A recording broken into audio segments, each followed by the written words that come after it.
Good day guys and welcome to another episode of Riding in Tandem.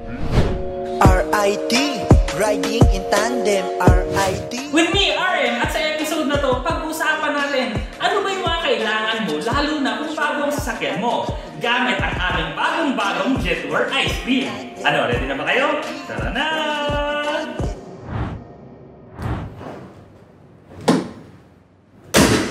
Okay, game! Unang-una, para umandar ang kotse mo, kailangan mo ng gasolina. So easy lang yan. Punta ka lang sa gasoline station, magpakarga ka. Pero sa kotse kasi namin, medyo may kakaiba dito kasi wala tong engine.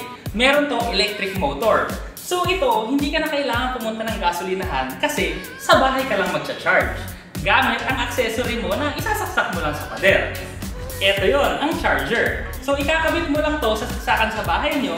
Tapos, ikakabit mo to sa sasakyan. Easy lang, di ba? So, hindi ka na kailangan pumunta ng mga gasolinahan. Pero, kung gusto mong mag-charge sa labas, alam mo bang libre rin ang charge ng kuryente ng electric vehicle sa mga mall? Gaya ng SM, gaya ng Ayala Malls, libre yan. So, ang babayaran mo lang parking. Pero sa case nga dito sa amin, sa Vermosa, wala nang parking na charge eh. So, mag-charge ka ng kuryente, libre pa yung parking. So, approve na approve, di ba? Kaso iba-iba kasi yung mga charger, no? Minsan GPT, minsan Type 2. Pero ito lang ang kailangan mo dyan. Adapter. So GPT to, pero kung kailangan mo ng Type 2, so ito lang yung ikakabit mo sa mall, tapos isasaksak mo na dito, mas-charge mo na yung sasakyan mo ng libre. Ang advantage nga lang ng kotse namin, no? Mahal kasi ang gasolina, pero ang kuryente, mas mura. Pero magkano nga ba ang full tank ng kotse mo? 2,000, 3,000, 8,000? Ito, mga 200 pesos lang.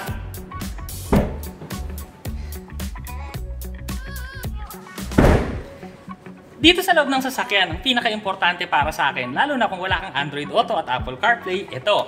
Suction mount to ng cellphone sa salamin. So okay to, legal to, pero dapat kasi 4 inches from the dashboard ka lang or sa ibabaw 4 inches ka lang pababa. So ibig sabihin nun, pag gumamit ka nitong suction mount, dapat naka-landscape siya, hindi pwede yung vertical kasi lampas 4 inches na yun kung malaki phone mo. Pero kung phone mo 4 inches lang, hindi pwede pa rin. Pero ang kinaganda kasi dito sa Jetware Ice Cream, no, meron na siyang lalagyanan kaagad ng cellphone dito, built-in siya. Tapos naka-landscape na rin siya, kaya no problem ka na kung gusto mong ilagay yung phone mo dyan sa unahan. Siyempre, ginagamit mo yung phone mo, kailangan hindi maubusan ng battery yan, kaya kailangan mo to. Charger, so ilalagay mo lang to dun sa power supply mo at saka kailangan mo rin ng magandang klaseng wire. Kasi pagka yung mga walang brand na wire, saglit lang nasisira, kaya dapat gumamit ka ng may brand. Pero dito sa ice cream, meron ding USB sa unahan, kaya hindi mo na rin kailangan ito, yung wire na lang. Or yung wire sa cellphone mo, kabit mo dito, kabit mo sa phone mo, di mag-charge ka ng husa. Napakasimple ng susunod, ito lang. Coin purse. Napaka-importante nito para lahat ng coins mo nandito agad, hindi pa kalat-kalat. Tapos pagpupunta ka ng parking, so lahat ng pambayad mo nandito lang. Easy. Magandang addition din dito ay isang unan. Kasi alam mo naman yan, di ba? Pag nasa kotse, malayo ang biyahe, parating kailangan to. Pwedeng unanin or pwedeng akap mo. Ito, specific model to, no? Sa Jetware mo lang makukuha. Si Candy. Ganda, no? Meron ding malalaking door pockets ang ice cream sa pintuan. Napaka-importante niyan kasi dito mo ilalagay ang payong. Hindi lang to kailangan pag tag-ulan, kailangan din to pag mainit. Kasi, di ba, hindi ka mainitan or hindi ka mababasa. Kailangan, parati kang may ganito at marirecommend ko nga sa inyo, dapat magkabilang side meron eh. Para meron sa driver, tsaka meron din sa passenger. Para sa akin, napaka-importante na malinis yung sasakyan at saka madaling linisin yung sasakyan. Kaya kailangan mo ng mga matting. Kagaya dito sa ice cream, free na yan, pero deep dish pa to ha. Ang ibig sabihin, pag naglagay ka dyan ng medyo basa or kumakatas yung tubig, hindi siya pupunta dun sa matting mo sa ilalim. Nandyan lang siya nakastay, tapos madaling tanggalin, madaling linisin.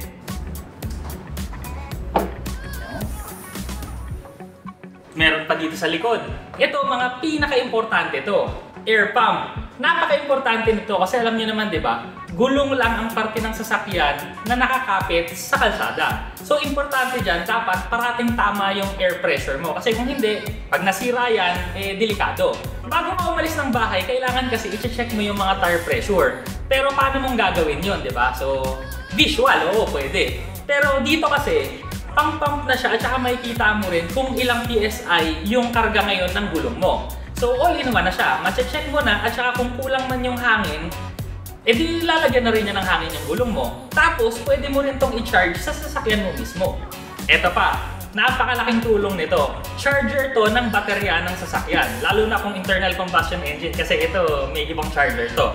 Anyway, ang laking tulong nito kasi lalo na kung hindi mo masyadong ginagamit yung sasakyan mo, parating naka-stock, or kunwari multiple yung cars mo, yun nga, hindi mo nagagamit yung iba. Maganda to kasi na-charge yung battery mo, mas tatagal yung buhay niya. Tapos pwede mo tong iwanan lang doon kasi may trickle charging siya. Ibig sabihin nun, wala siyang overcharging. Isa pa, pag na-discarga yung battery mo, no, hindi ko na alam kung anong dahilan, pero usually yung mga ilaw na naiwanan nakabukas, hindi mo na kailangan tanggalin yung battery mo, dadalhin mo pa dun sa shop ng baterya para ipa-charge ng ilang oras. Dito, sa bahay lang, ilagay mo to sa baterya mo, tapos isaksak mo sa pader, o di okay ka na kaagad. Saksak mo sa outlet. Next up, syempre, pagkapamilya mo kasama mo, di ba? Kailangan meron kang mga drinks sa sasakyan. Saktong-sakto naman to. Ganda, no? Halos kakulay pa ng sasakyan. Syempre, dito may lalagay yung mga drinks pag bumiyahe kayo or pag namalengke ka. Kasi ito nga, primary function kasi ng sasakyan namin na to.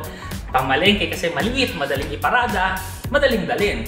So dito, pwede mo siyang ilagay yung mga pinamili mo, hindi mamamaho yung sasakyan mo kasi nandito lang sa loob. Tapos kung kailangan pa ng malamig, dilagyan mo lang ng yelo, kahit malayo yung biyahihin mo, pwedeng-pwede. Ganda na. Lahat nga pala ng mga produktong babanggitin namin dito, yung link maglalagay na lang ako sa baba. Okay! Wow! Ang ganda ng pintura, no? Pero alam mo, pag bumibili yung mga Pilipino ng mga mamahalin na mga bagay, kagaya ng cellphone, di ba bibili ka rin ng case para protektahan siya, para hindi magagasgas. Alam niyo bang sa kotse, ganun din. So yung ganda ng pintura na to, no, lalagyan natin to ng paint protection film. Ang ibig sabihin niyan, hindi magagasgas yung pintura ng sasakyan mo. Kahit ipapabaragan mo to sa palengke, sa mall, alam mo naman, di ba, minsan sa mall, naglalakad yung mga iba, may daladalang plastic, pero sumasayad ka sa mga kotse, lalo na sa palengke, di ba? So, ang kinaganda niyan, kahit dumaan sila ng dumaan, gasgasin nila ng gasgasin, yun lang PPF ang magagasgas. Protection din to sa init ng araw, so hindi maluluto masyado yung pintura mo, kaya mas tatagal yung ganda at kinis ng sasakyan mo. Eto, palalagyan ko na rin ng PPF.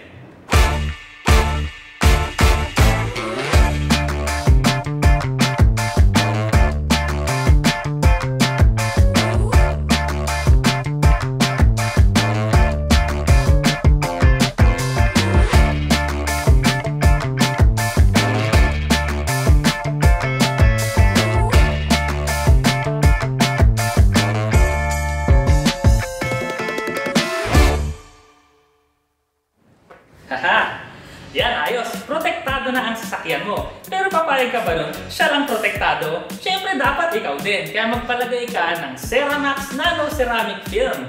Up to 99% ang heat rejection nito. Ibig sabihin, protektado ang balat mo sa harmful rays ng araw. At protektado rin yung interior mo para mas tumagal yung buhay, hindi siya masisira.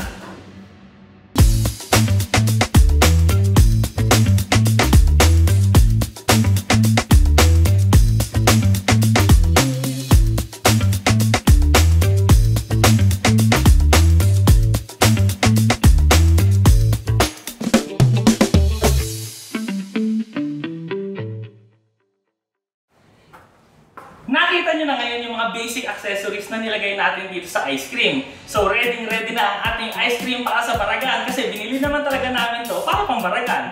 Pangpunta sa mga bangko, sa palengke, sa mall, kung saan man, no? Kahit magasgasan to, ready. Ay, ipapakita ko lang sa inyo to saglit.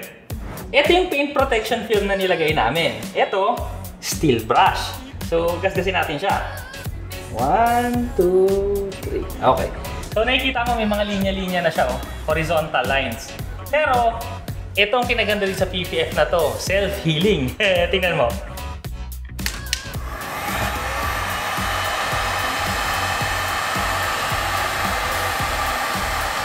Kaya kailangan mainit na mainit na.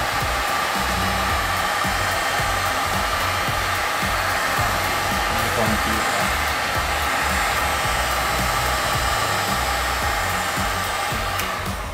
Yun. So yan, natanggal na yung mga gasgas. Pero syempre, up to an extent lang. Pagka sobrang gasgas na gasgas, eh syempre, no, hindi naman yan indestructible. Resistant lang. Scratch resistance. Ang galing, no? Ngayon mga katande, meron pa ba kayong mga suggestions na mga magandang bagong accessories na ilagay sa bagong sasakyan? Ilagay nyo na lang dun sa comment sa baba para mabasa rin ng mga ibang nanonood sa atin. Maraming salamat sa panonood. Sana nag-enjoy kayo sa video na to. Next video na! RIT, riding in tandem. RIT, riding in tandem. RIT, riding in tandem. Siksik na impormasyon mula kay RM at Elaine.